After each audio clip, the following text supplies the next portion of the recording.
Story time! Isang araw, umuwi yung nanay ko na may dalang ibon. Nasa kulungan syempre.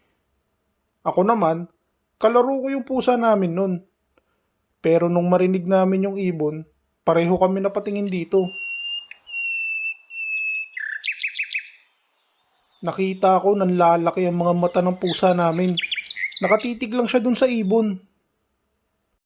Malamang alam nyo na yung sunod na mangyayari. Nilagay ng nanay ko yung kulungan ng ibon sa sala. Ilang saglit lang, hindi pa nakakalayo ang nanay ko.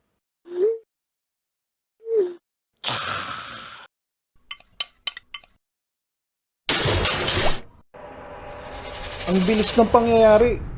Kahit mataba yung pusa ko, nagawa pa rin niya mag-over the backod sa isang talon.